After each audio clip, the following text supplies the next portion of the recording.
Hey, what's up? My name's Aiden, and this is my ultimate Rocket League guide for beginners, in which I'm going to explain everything from graphic settings, controls, camera settings, and the first few things that you should do when you start playing Rocket League.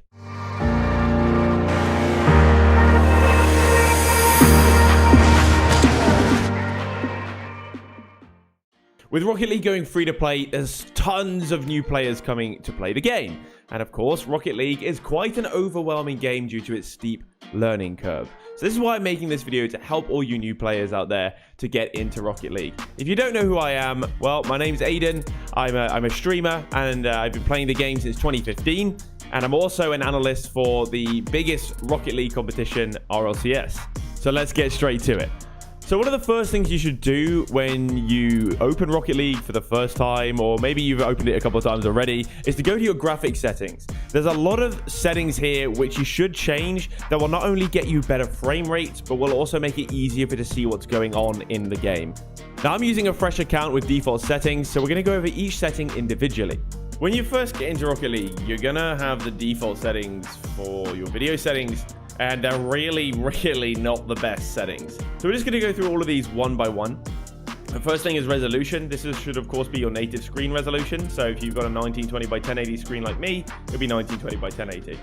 It's always best to play in full screen. This will give you the most frames. Playing in borderless can cause frame drops. Same thing for playing in windowed. In Rocket League, anti-aliasing doesn't really do a lot.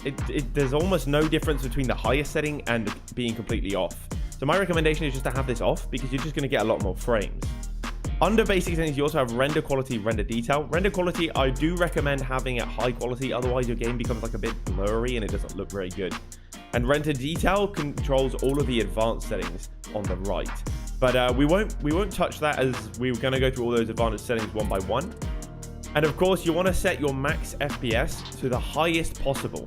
Even if you don't have a really high FPS screen. So if you have a 60 FPS screen or 144 FPS screen, setting the max FPS to the maximum possible in Rocket League is going to get you the least frame drops. It's going to be the most stable picture. So just set that to the highest that it can go. We go over to the advanced settings. We've got texture detail. Now, I'm kind of a frame whore. This is totally up to you guys. If you want to play on high quality and have the game look a little bit better, and there's not a lot of difference, what we can have a look now is if we look at our screen, you see all these particles moving around. The car looks shiny and nice, and there's a lot of fancy colors and sort of depth of field going on. The game does look pretty good, to be honest. But for me, I'm a bit of a frame whore, and I think that when you play a competitive game, you want to get as many consistent frames as possible.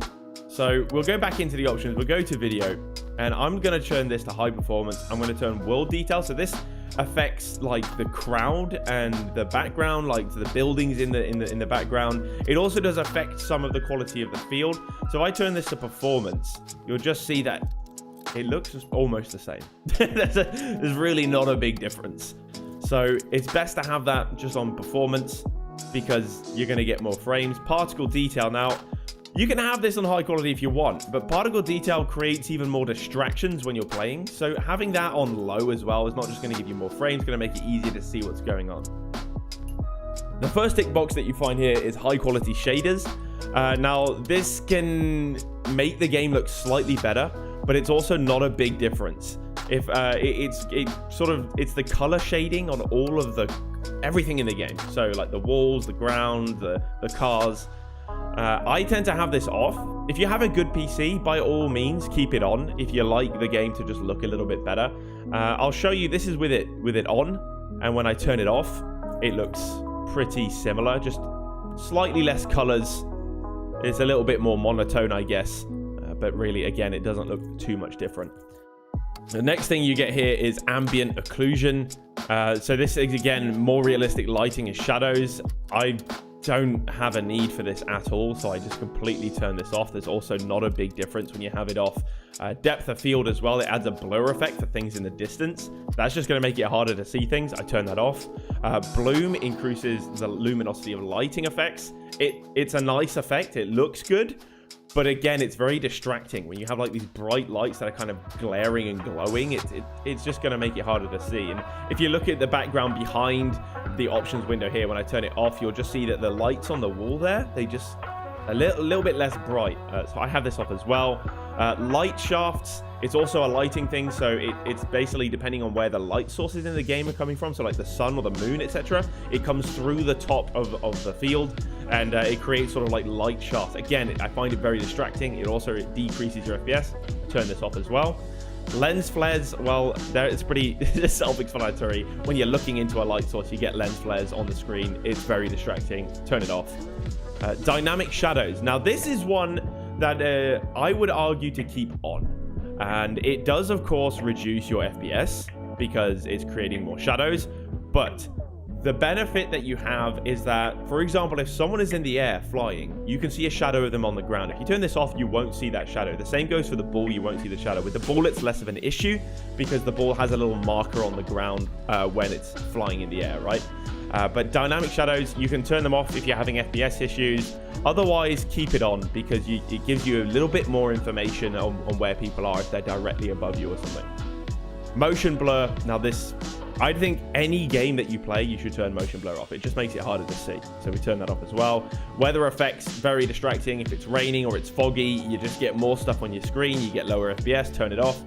And transparent goalposts is really important to keep this one on because then you're able to see through the walls, or when you're in goal, you can see through that side wall, which makes it easier for you to see what's going on. So keep that on. So when it comes to Rocket League, consistency is the key to success. If you keep changing things in the game, what car you use, what settings you use, it's going to keep feeling slightly different. You want it to be the same as long as possible, as much as possible. So one of the important things is camera settings.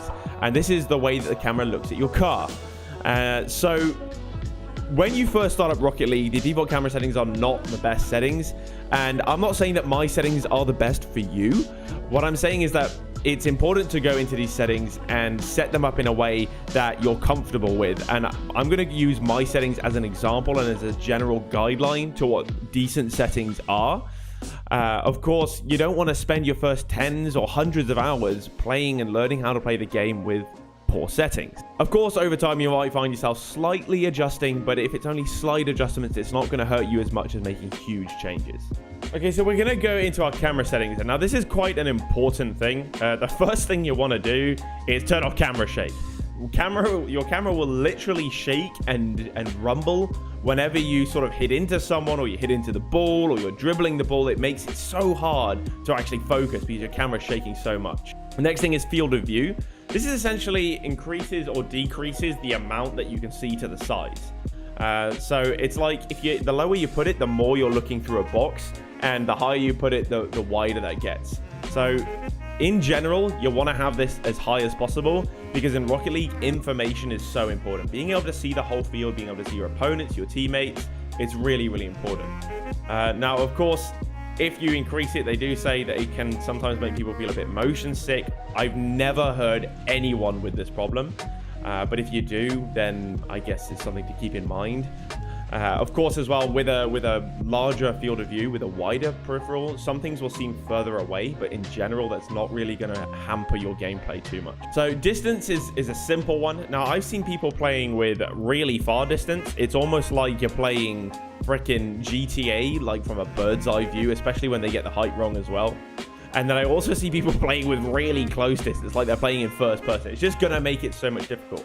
Rocket League is, since it was released, like when it was released, the camera settings by default were awful. They've actually been making it a bit better by looking at what pro players are doing. And so a distance of 270, this is what I use. I feel like it's a good balance of, being too far away or not being too close. It's kind of in the middle. So I use 270, but I think anywhere from sort of like 260 to 280 is going to be okay. Now, the next thing is your height. It's by default set on 100. I use 110. I feel it's just a little bit better to get it a bit higher so that you can still see more of the field and you get a better view of things. I know that some people, again, if they have the height really high, it's really like they're playing in GTA, the old GTAs, like GTA 1 and 2, the London one where you just look straight down. No, you don't want that. You also don't want it too low because then you're literally looking behind your car. You want to see the top of your car because later in the game, when you start getting better at the game, you're going to start dribbling with the ball on the roof. So you want a decent height. 110 is what I use. The angle then changes the angle at which the camera points to the car, right? You don't want it above, you don't want it level. So again, it's important to have this at a decent thing. By default, it's set to -3. It didn't used to be, but I play with -3.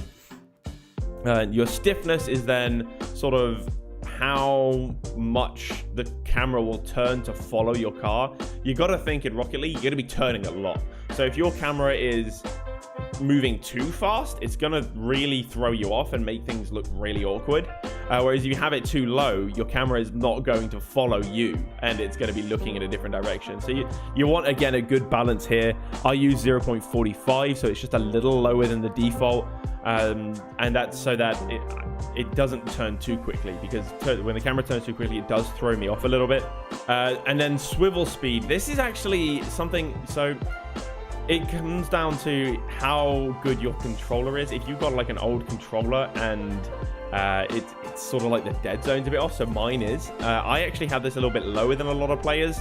But if you've got a really good controller, put this as high up as possible. Now, what swivel speed will do is when you're using the right stick to look, it'll look faster. And usually when you're using the right stick to look, you're only going to do it for like half a second. So you want it to be quite quick. However, because of my controller issues, I have this quite low. I have it on 3.2. But this is one that you can be quite flexible with. It's not going to affect your gameplay too much. Because it's mostly being used when you use it yourself. So you can put it as high as you want. I play with 3.2.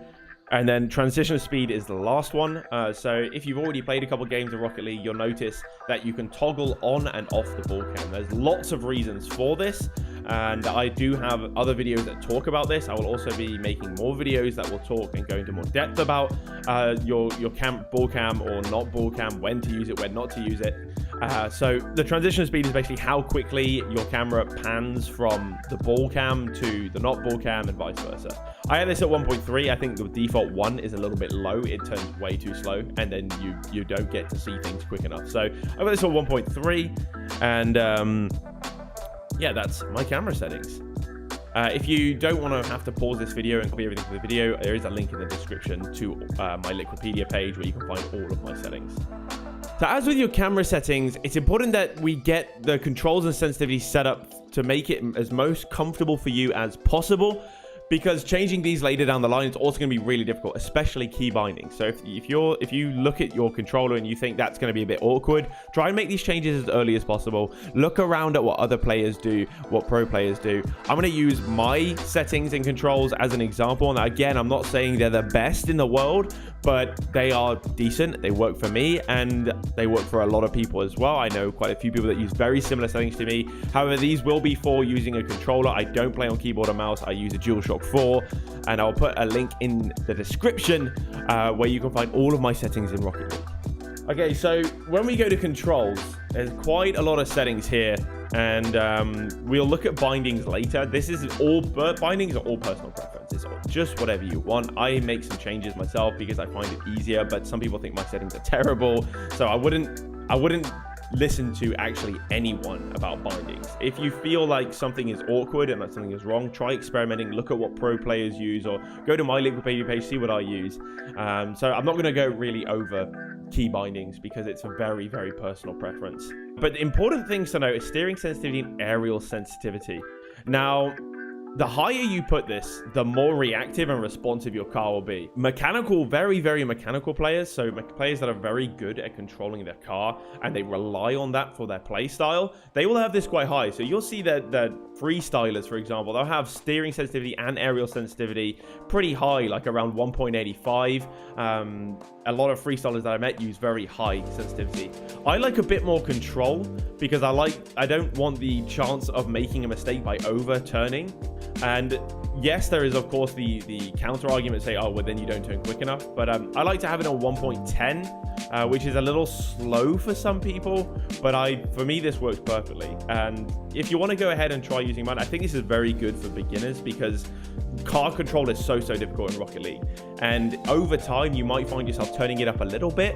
But if you look at pro players, they're rarely that high, and they're also usually above 1.10. I use 1.10 for both of these.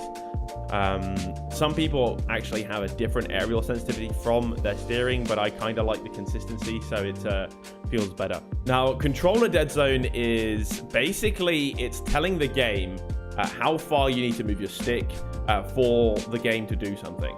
Now, if you have a scuffed controller and it's not very good, your controller might be doing things by itself. So you would need to have this higher than lower. I can put a link in the description to a website that actually lets you test your controller dead zone so that you know how much you move this, like how much the stick moves on its own.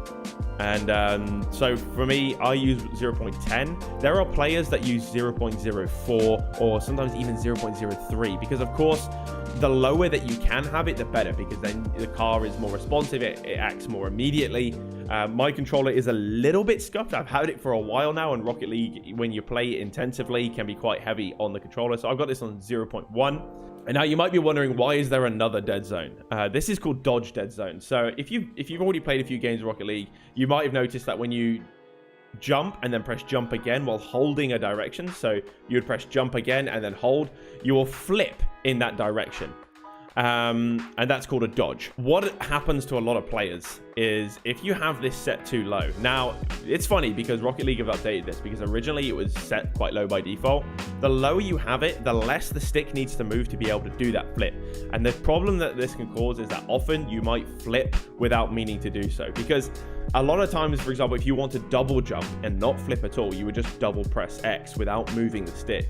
But naturally, you might have just been turning and then you let go. And if you let go and for some reason your stick wobbles a bit or something, you'll end up flipping in a direction that you don't want to. I have this set quite high. I have this on 0.7. And at this point, I feel like I don't often make those flip mistakes. It's still going to happen because it's a mechanical error, but you don't want the controller or your stuff to let you know, your tools to let you down. So I use 0.7 for this. 0.8 is also fine. I know people that use that as well. Vibration, I disable this because I find it distracting. But by all means, if you like the vibration and it makes you feel good, then have this on and turn it up as high or as low as you want. Ball camera mode, you definitely want to have this on toggle. You don't want to be holding a button. That's ridiculous. Push to talk, I mean, no one actually uses in-game voice chat because it's terrible. I don't know why it's so bad, but it's bad. So if you're going to be on voice, be in your Xbox party, be in your Discord or your TeamSpeak, it's way better. And then these are for mouse and keyboard. So this for me, I literally cannot make a recommendation because I don't play mouse and keyboard. I play on a controller. And same goes for keyboard aerial safety. I didn't even know this was an option. Okay, so there's loads of different cars to choose from in Rocket League, and I have a video that goes into a lot more detail about all the different cars and the hitboxes that they use. In Rocket League, there's a standardization of hitboxes, so a lot of cars share the same hitbox with other cars. The most popular hitboxes are the Octane hitbox and the Dominus hitbox. These are the ones that are used the most at the pro level, and by default, that also means that the Octane and the Dominus are the most used cars. Of course, there was the introduction of the Fennec in the summer of 2019, and that car has risen to popularity due to the fact that it uses the Octane hitbox and it almost represents that hitbox better than the Octane itself does. Now, my recommendation is if you're looking for a good car right off the bat, you won't have a Fennec because you need to acquire that either through trading or buying it. So to start off with, I would say go with the Octane. It is the jack of all trades. It is the most basic car. It is simple to use. It's easy to use. It's consistent. It is, for a reason, the most used hitbox. Go ahead, start using the Octane. The Dominus is also really good, but you need a better understanding of the game to get the most out of it. You need to be a bit more mechanical and have more technique. There's also hitboxes like the Breakout, which is commonly used by freestylers. Although I don't recommend if you're a new player to start using the Breakout. Freestylers are the kind of guys that go into Freeplay and do trick shots and stuff. So you need good mechanics to get the most out of that one. Now that you've got everything set up, you're ready to go, you can jump into the game. But what I'm guessing is that if you've already played a couple games, you're having a very hard time just hitting the ball consistently. You're going to have this for a little while. It's a hard game. It takes a lot of muscle memory, some getting used to. And that's why Freeplay is your best friend. At least when your friends aren't around, Freeplay is your friend. Spend as much time as possible with your new friend Freeplay. Freeplay is a completely stress-free environment in which it's just you, the ball, and the field. You can drive around the field, you get used to your car. Just try using all the different buttons, you know, power sliding and turning, power sliding, boosting and turning, double jumping, flipping, hitting the ball as hard as you can and just following it. There's very effective ways to do free play and there's very ineffective ways to do free play, and I do have some videos that go on a bit about that. I'll also be making a video on how to get the most out of free play at every rank level, so please, you know, subscribe and make sure to keep tuning in, because I will have more videos about free play. But it's really one of the best places for you to start improving and learning the game. And I would recommend by just doing the things that you currently find tricky or difficult to do, as it's the fastest, the easiest, and the least stressful way to learn to play Rocket League. Okay, so with most of the important stuff out of the way, I'm going to drop 9 more tips here at the end of this video to help you get started. I'll also be uploading a video next week with tons of tips, literally tons of tips for new players, intermediate players, and advanced players. So the first tip is to go into your interface settings and go to nameplate scale. Now, nameplate scale will allow you to make the nameplates above people's cars bigger or smaller. I recommend putting this to 150% or even higher, because this will allow you to see not only your opponents better, but also your teammates better. And in Rocket League, information is everything. If you can see what's going on the field at all times, you're going to be able to see what's going on and you can make better decisions. Tip number 2. Now, if you're new, other than free play, stick to casual playlists. Like, if you're really brand new to the game, play the casual playlists this way, or even play with bots, and this way you'll be able to vibe more, enjoy the game without being pressured by the sweaty people in ranked playlists. Tip number 3 is play 1v1. 1v1. It is the best way to improve yourself, as you can't rely on a team to back you up. You can't rely on a team to cover for your mistakes. This is the best way to really see what you suck at. And I say suck because I still suck at a lot of things, and I have thousands of hours in the game. So make sure to try and improve yourself by playing 1v1s. Tip number 4 is if you find yourself getting tilted by in-game chat, just turn it off. Simple as that, turn it off. I still do this to this day, because sometimes I find it, even when I'm not getting tilted by the chat, I just find it distracting sometimes. So being able to just focus on the game itself is really handy. And if you're playing with friends, you're probably in Discord with them anyway. Tip number 5, just be nice to people. Seriously, like, I know this is easier said than done, because people can make stupid mistakes and it's really frustrating. I still get really frustrated with teammates, but taking it out on them and telling them that they suck is only going to make them play worse, and it's going to make your experience for those 5 minutes of that game way less enjoyable. If they make a mistake, just say, okay, we move on, let's go, and try to, you know, keep winning, keep playing your game. If you're playing ranked, they're the same rank as you for a reason, and you make mistakes too, so just be nice. A happy gamer is a better gamer. But tip number 6 is to play the extra game modes. The extra game modes can be tons of fun. Drop shot, hoops, rumble. Not only are they fun, but they also force you to do some things. Like if you play drop shot, you've got to aerial a lot. You have to position well. It'll make you better at the game. The same for hoops. You have to aerial to be able to dunk the ball in. And so it's going to help you to improve at the game while sort of just vibing, having a good time. And play that with your mates. Just enjoy it. They're fun. Tip number 7 is to play without a topper. Now, a topper is a cosmetic item that sits on the top of your car, like a hat, or they have an array of absolutely ludicrous items. And of course, they are funny to have, and sometimes I use them for fun, but they don't have a hitbox, so they don't affect your car's hitbox, and it just makes it your car look different and bigger. And so it adds an element to it which you can't hit the ball with. So visually, it makes it harder for you to understand your car's hitbox.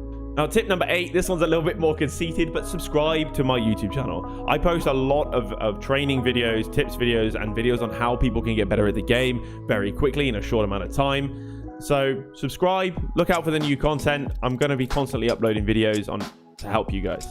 Tip number 9, again, this is a little bit about me, but I've got a link to my Discord community in the description. There are hundreds of people in there, and they're all really friendly. They're really nice. They're super wholesome, and they'll be happy to help any new player, because my community is built up of Rocket League players who've been playing for a long time, and we just want to see the game grow, and we want to see people enjoying it. So if you ever have any questions, you can also head to my Twitch channel. Whenever I'm streaming, ask me anything. I'm happy to give you advice, give you tips. So yeah, just make the use of the people around you. Okay, thank you for watching my ultimate beginner's guide to Rocket League. If you enjoyed this video and it was helpful, make sure to hit that like button, leave a comment, because I love having conversations with my viewers and getting to know them, and subscribe.